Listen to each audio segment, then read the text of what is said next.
Great. Okay, so welcome everyone. Thank you for being here with us for this very interesting session. This is entitled Collaborating Across Institutions to Advance Education for Sustainable Development. My name is Luis Fernandez Carril. I'm Sustainability and Climate Change Officer at Tecnológico de Monterrey in Mexico. So I will be the moderator slash panelist during this session.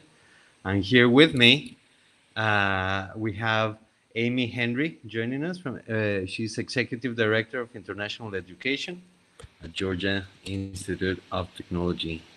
Welcome, Amy. Thanks for being here with us and thanks for organizing this session. Also here with us, we have Rebecca Watts Hall. She's Service Learning and Partnership Specialist at the Center for Serve, Learn, Sustain, also at Georgia Tech. Welcome, Rebecca. And last but not least, we have Tiago Eslinger, who is an undergrad student in Earth and Atmospheric Sciences at Georgia Tech as well. Welcome, Tiago. So in this session, the main objective will be to discuss a little bit about our experiences, our projects, trying to implement education for sustainable development. And we're going to share our experiences, but we also would like to hear from everyone here. So we have prepared a Jamboard, which you can find in the chat with a link. Please click on the link. There will be 3 questions that we would love to hear your thoughts on them. So during this session, first, I'm going to give a brief introduction to education for sustainable development. Then Tiago is going to speak about his experience about learning globally. Then we'll hear from Rebecca, who's going to talk about models for implementing educational for sustainable development and the faculty learning community. And then we're going to hear from the global community of practice from Amy. So to get things started, what is education for sustainable development, and how is it different from simply implementing sustainable development goals? That is one of the biggest questions that is on everyone's mind right now, trying to reflect about ESD. ESD is defined by UNESCO as a lifelong learning process and an integral part of quality education. It enhances the cognitive, social, and emotional and behavioral dimensions of learning. It is holistic and transformational and encompasses learning content and outcomes, pedagogy, and the learning environment itself. This is the main definition. You can find it in UNESCO webpage, but it is much more than that. To implement ESD, it means making an emphasis on the cognitive skills, social and emotional learning, and action competences for the individual and societal dimensions of transformation to promote individual behavioral change for sustainable development, equality and respect for human rights, as well as fundamental structural and cultural changes at the systemic levels of economies and societies. And it's also its objective to promote the required political action to bring about all these changes. So basically, it's to bet on education to transform the lives of people, to change their worldviews, their attitudes, their lifestyles, to face the complex crisis that we're living today with climate change, with pandemics, and many other impacts derived from navigating the Anthropocene. So this is what universities can do. This is what education can do, to transform the minds of people in order to, for everyone to have the competencies, the skills, the knowledge required to face this crisis. So first, I'm going to start. I'm going to talk a little bit about what we're doing at Tecnológico de Monterrey, while you can start working, sharing your ideas on the Jamboard. It's right there in the chat. So, Luis, may I interrupt? sure. I'm not familiar with this platform, and I can't find the chat. Okay, the chat, you can see it to the left, and then it says chat, and it's pinned. The comment with the Jamboard is pinned. So I don't actually have anything that says chat. What I have is an arrow pointing to the left and a line beside it. Oh. Right above I see initials. You have to open it up, I think. Yes. Then I have a different view. Did that help? Yes. Thank you very much. Great. So what Excellent. we're doing right now at Tecnológico de Monterrey to implement education for sustainable development, I guess it all starts with working while designing our climate action plan. And we were working on different goals for mitigation, for adaptation, for research, and for education.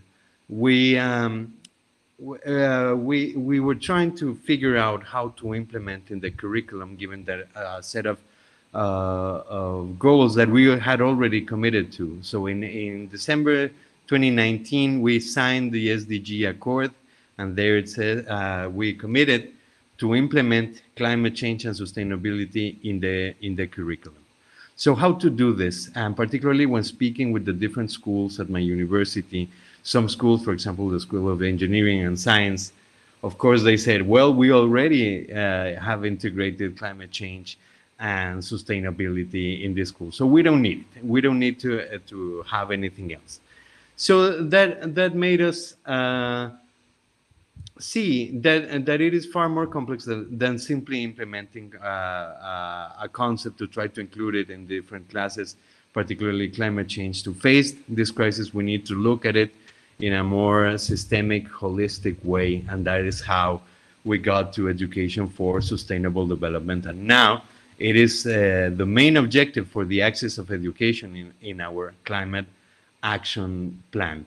This climate action plan was published last April, and we're now discussing how to implement it. So just tomorrow, we have a workshop with the deans of our school to try to negotiate with them, to hear, share, so we can hear their ideas on how to best implement according to the interest of each school. And that is basically where we are right now, and trying to work in collaborative ways with different schools. Particularly, we've been working with Georgia Tech, with Amy, Jenny, and Rebecca, to try to figure out, because there isn't a universal way of implementing education for sustainable development. There is no magic formula how to do this. We have some reports by UNESCO, some learning objectives, but the main point is, how do we really implement education for sustainable development? And the best way to do this is in collaboration, and to see the best cases, case studies, and best experiences that have come out from the people who are already doing this. So that is where we are at in this very moment. So education for sustainable development is both for the students, but also for teachers, to train teachers on this particular topic. So now I would like to hand over to Tiago, so he can speak a little bit about this. Just to introduce this to Tiago. In the Berlin Declaration, after the conference on education for sustainable development, it says that education for sustainable development needs to empower young people as change agents for sustainable development by creating opportunities for learning and civic engagement, and providing them with the competencies and tools to participate in ESD as co-creators of individual and societal transformation. So Tiago, what has been your experience with education for sustainable development? Thank you, Luis. And good evening, good morning. Hello, everybody, from wherever you are calling in. I'm going to talk specifically on my experience as a student and my work through the Sustainability Next Strategic Plan Implementation Task Force on my campus, in addition to my leadership role with the RCE Greater Atlanta network. And I highlight those two experiences since they each show an alternative angle on university collaboration for education for sustainable development. And so one of the main focuses for the Sustainability Next Task Force at Georgia Tech has been, how do we implement the Sustainable Development Goals from the United Nations into the curriculum? And how do we advance education for sustainable development? And so this past summer, we scheduled a student engagement forum on sustainability to hear from various student leaders across campus what they want to see. And we developed goals on how to not only engage students in this process, but faculty too, especially for the teaching aspect of it all. And this was done in addition to our team studying some of the existing best practices in regard to education for sustainable development. And as a fourth-year undergraduate student, it is exciting to finally hear discussion around the implementation of sustainability in the curriculum. This is something that I've wanted to see since my first year, from simply, how to even use infrastructure, existing infrastructure on campus, such as recycling, to what sustainability even means, to then, the big sustainable development goals. And this is something I believe is essential to holistic learning, though, of course, this has not come without its challenges, most of which have concerned how this should be implemented on campus, whether sustainability should be a separate topic or whether this is something to be infused into existing courses, each of which comes with their own additional challenges. And it's also been interesting to see how exactly can we implement this for students without overwhelming them. And I can say that as a student myself that, there are already so many things going on and so many requirements to meet for graduation. So how do we add this on to existing coursework? But of course, if we want to build future leaders, sustainability, social, environmental, and economic sustainability have to be at the forefront.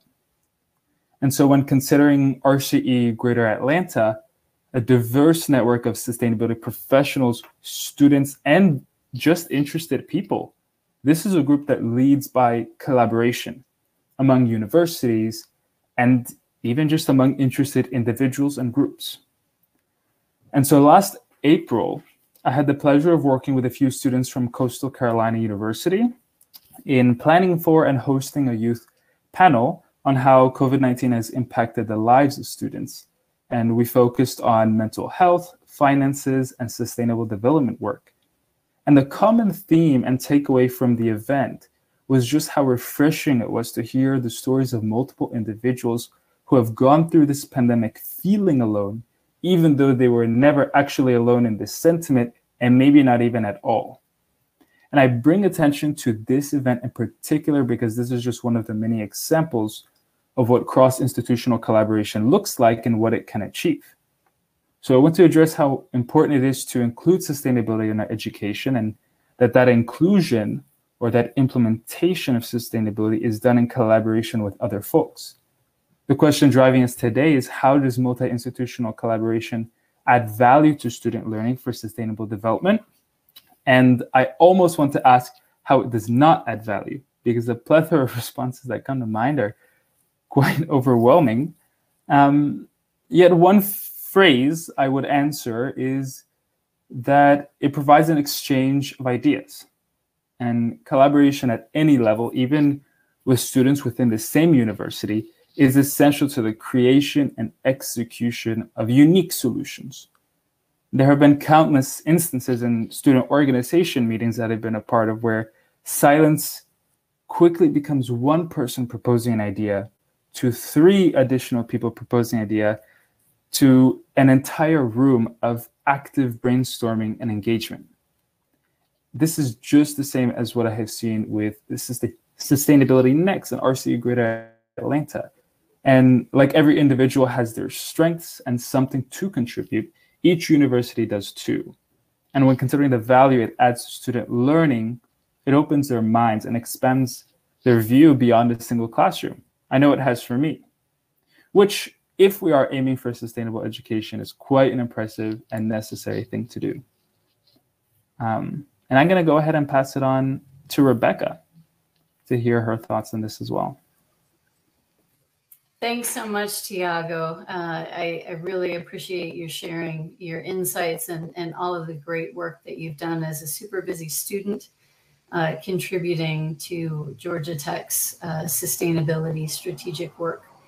I'm going to share just a couple additional examples, and then Amy will as well, and then we'll have some opportunities for discussion. But before I do that, I want to just give a quick reminder to folks who might have joined a little bit late that there's a link in the chat to our Jamboard. And I also wanted to note, because there's more on some pages than others, there's a little page icon at the top of the Jamboard page. And so you can move between pages 1, 2, and 3 of the Jamboard. So please, when you have a chance, take a look at all 3 pages there. I love the ideas that have popped up there so far.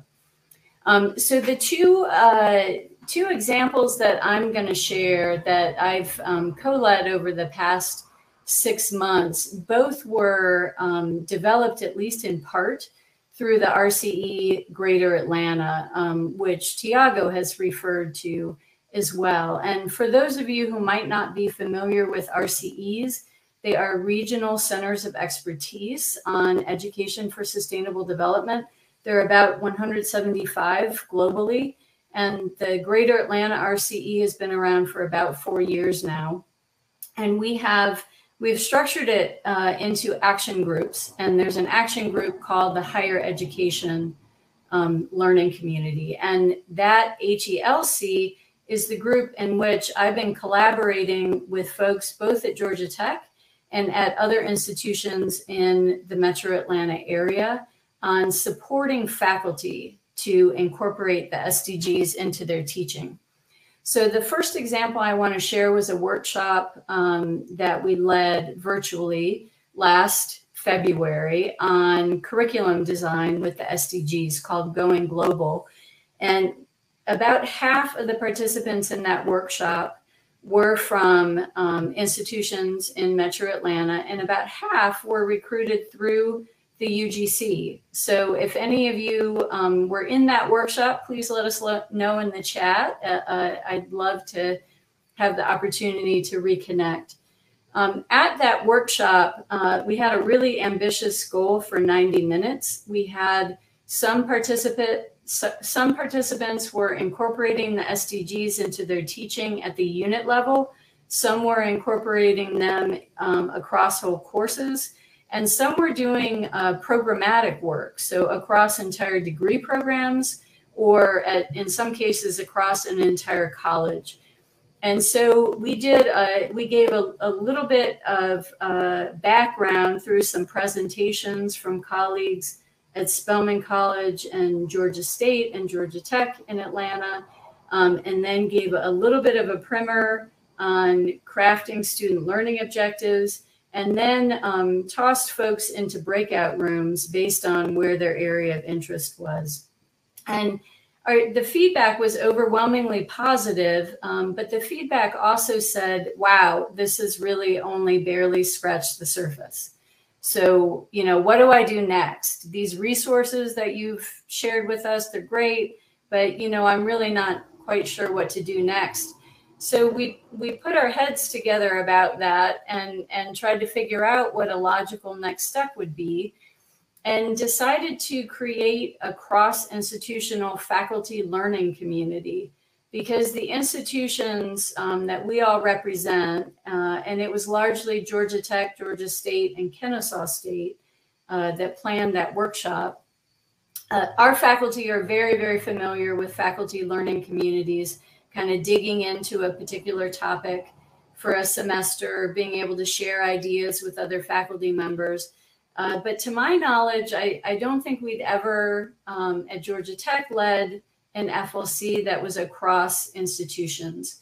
And one of the pieces of feedback we'd gotten from the workshop was that it was really terrific to share ideas with folks I'd never met from institutions that are quite different from my own. So the FLC that we are leading for this fall includes about half faculty from Georgia Tech and faculty from Kennesaw State. But we're thrilled to also have Luis, who you just heard from on our panel tonight, participating from Tec de Monterrey as well.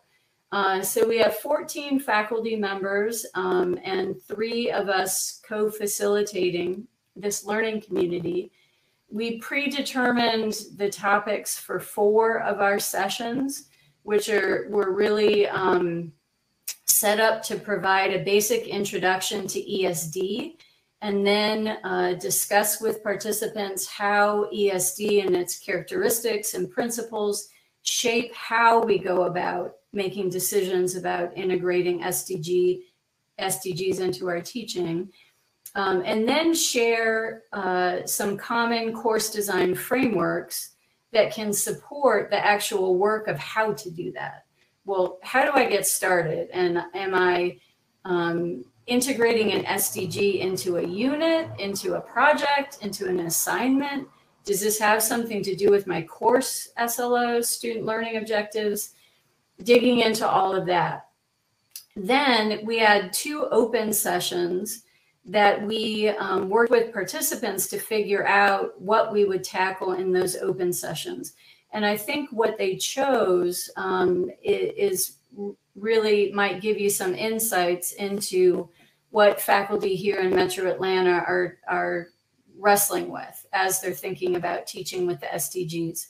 So those 2 additional topics that they chose, the first one was, how do we empower students with the knowledge and skills to be change agents after they graduate within the context that they're working? So whether it's in a corporation where folks might be resistant to sustainability, whether it's with a government agency, whether it's with a community-based organization, how do we include in that SDG teaching how they can be change agents? The second topic that the participants chose to add was how to integrate the SDGs with DEI, with diversity, equity, and inclusion, and how to include equity as a primary area of focus as they're incorporating the SDGs into their teaching. So that might give you a little bit of a sense of some of the questions that faculty are wrestling with. And the last thing I wanted to share before I pass this off to Amy is just some of the insights I've had from this work so far. The first one about collaboration is not necessarily cross-institutional, but what I learned is that I've gained so much by collaborating with faculty who work within CEDLs, which is the acronym we use for Centers for Teaching and Learning. And the reason that's been really crucial is the faculty who come to us wanting support in integrating ESD are really very diverse in their own experience and training with course design generally and pedagogy generally. So we've found it very important to incorporate what our CEDLs do in terms of course design with specific discussion and integration of what ESD is and what it means to incorporate SDGs, what it means to design student learning objectives around the SDGs. So that's the first thing. The second insight is kind of both a challenge and I think a strength. When we bring together faculty from different universities, their contexts are very different.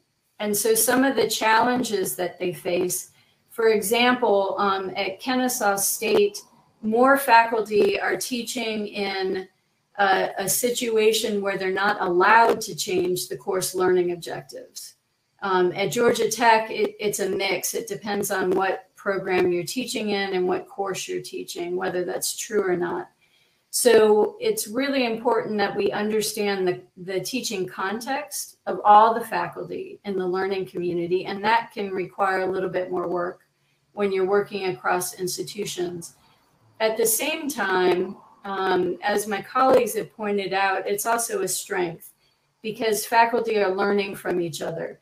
And so if a Georgia Tech professor has successfully changed some course learning objectives through the curriculum committee, which is not easy, they can share those insights with one of their colleagues at Kennesaw State. And finally, the last insight I wanted to share is just how engaging across institutions expands all of our networks.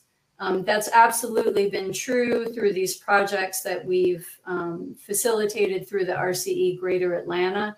We find that our networks at Georgia Tech are different than the networks that our colleagues at other institutions have. So by collaborating, we're all expanding those networks and expanding the ideas and the innovation that we're exposed to. So thanks so much for the opportunity to share all that. Please continue sharing in the Jamboard. And now I'm going to hand it over to Amy.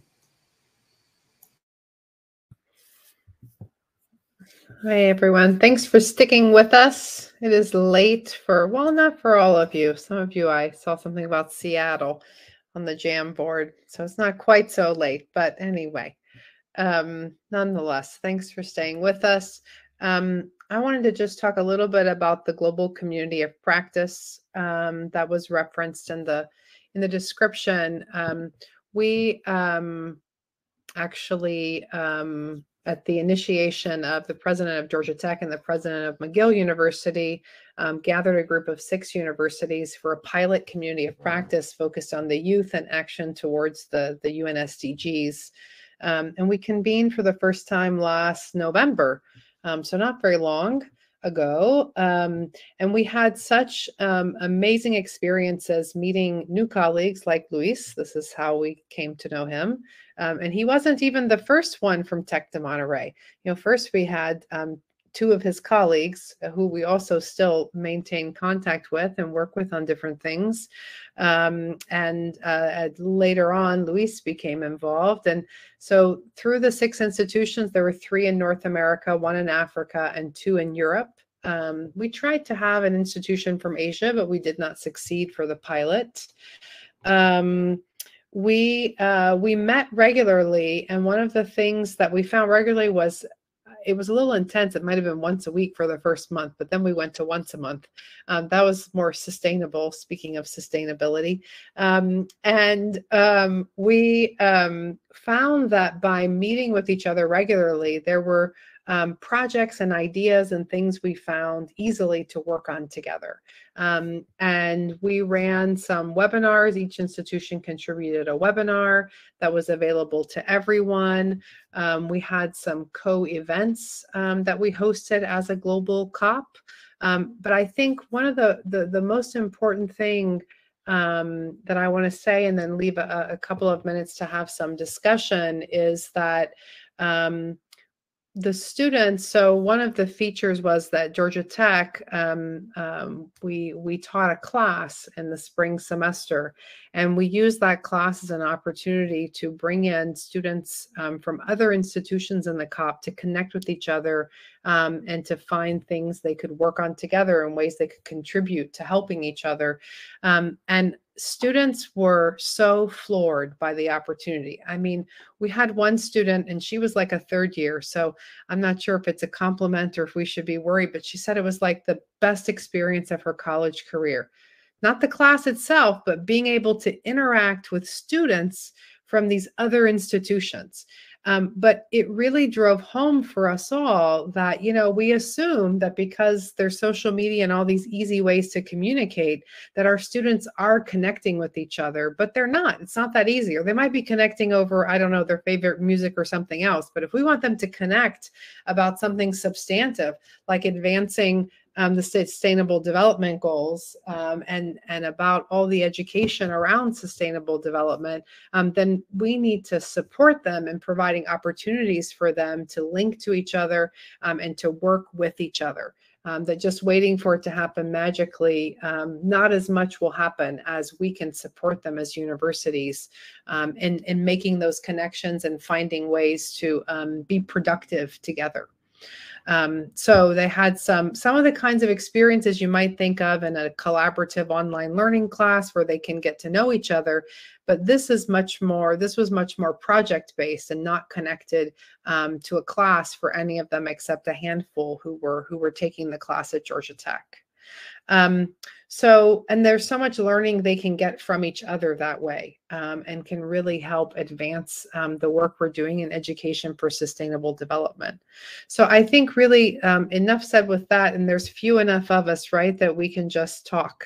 I think openly. We did the Jamboard because it's a useful tool, particularly if you have lots of people. I think, we're able to just unmute and talk. And I would love to hear in the few minutes that we have left. I know we have important elements for sustainable development. We're a small but mighty group here. Look at all these Post-its. Important words, some of them that are found in definitions of, some of them broader concepts like inclusivity, because it's diversity, equity, and inclusion are represented in some ways, but not in all aspects in the SDGs. This is an interesting Post-it that we have about figuring out how to work with communities as experts. So for sure, asset-based community engagement and development are really critical for doing the work of education for sustainable development. Yeah, so what do we have? I think this one just came. Building content that aligns with the holistic nature of the SDGs and the challenges and opportunities they reflect. Yeah, the challenges and opportunities know no boundaries of discipline or geography. Yeah, or preference or politics or anything else. Absolutely. So I wonder actually if we could just have, because I know you shared some things here, but since there's so few of us, maybe just tell us about the experiences you have with models of collaboration that support ESD, either what you're doing on your own campus or something that you know of.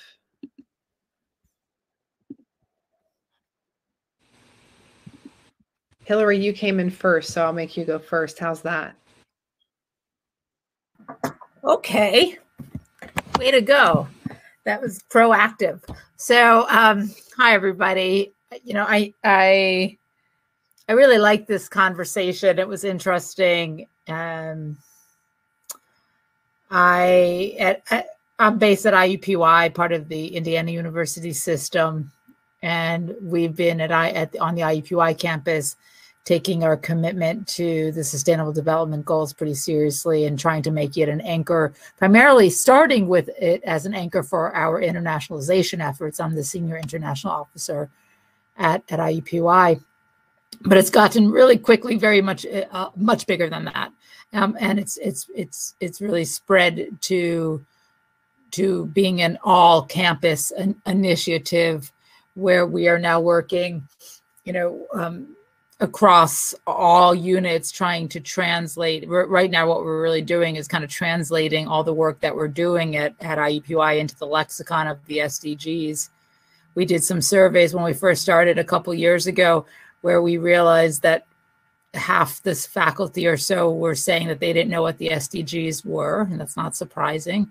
But then when we listed out all the 17, variety of goals and areas of topical importance, they all of a sudden, then they were like, oh, well, of course I do that. I work towards, zero hunger, and I work towards, reducing poverty and high quality education. So then it ratcheted up to like 90% of faculty were somehow touching, the SDG. So we've been really working on translating that. One of the specific programmatic areas that we're working on right now is with our freshman year seminars.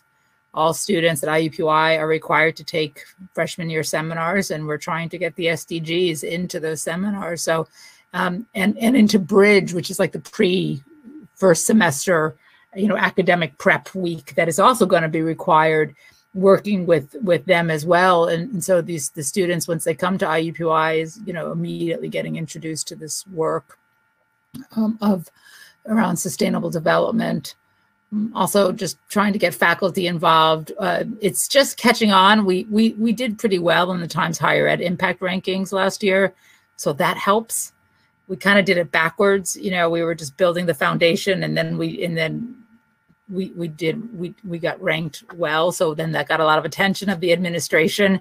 So now we're having to make sure so now we're kind of back just to the translation process to make sure that we really have a grasp of what we're doing on campus. And that's one of the biggest issues, to really know, all of the areas of research, teaching, community engagement, partnerships that are truly supporting this work.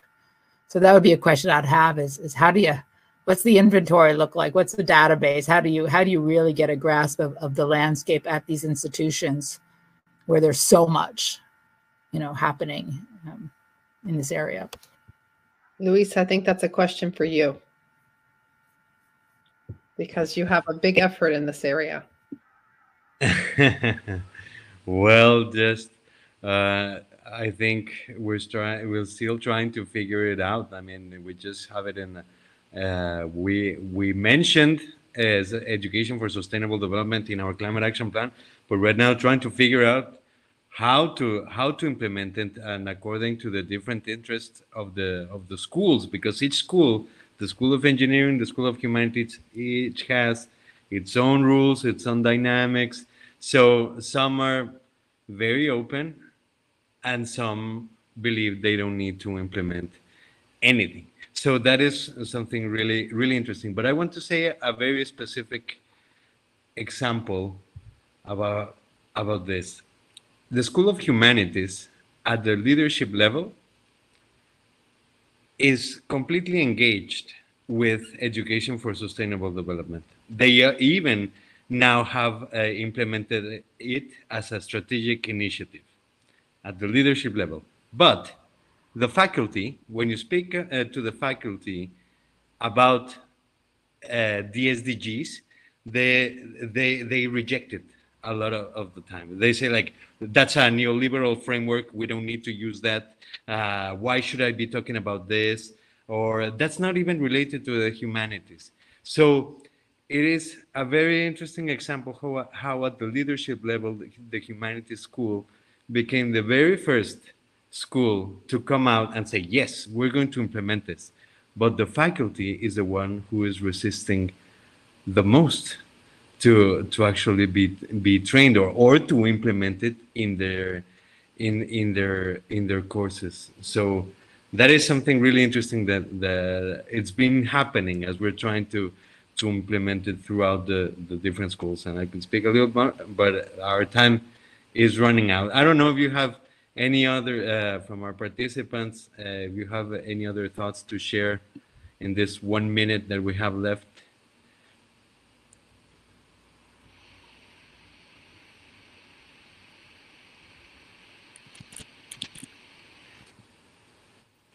So if no one else has anything to share, we're going to, I would like to use this final minute to speak about, we're going to do, along with Amy, Rebecca, and Jenny from Georgia Tech, we're going to have organize a training session at Tecnológico de Monterrey in December, open to everyone as part of a new track. We have an annual conference on innovation and education, an international innovation and education conference. This is the 8th edition, and now in December we're going to have a new session co-organized with Amy, Jenny, and Rebecca. So I'm going to share here in the chat.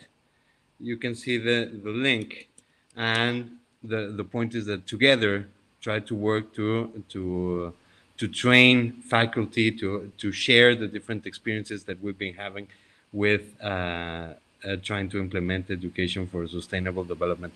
There's a link in the chat.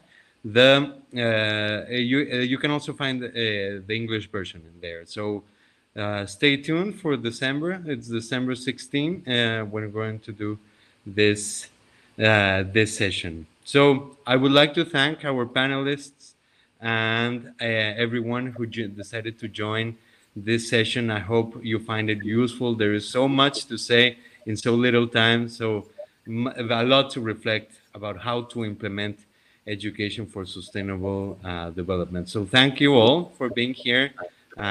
This has been a great session. Thank you to our panelists and everyone who's here. Thank you. Luis. Thank you, Tiago, Rebecca.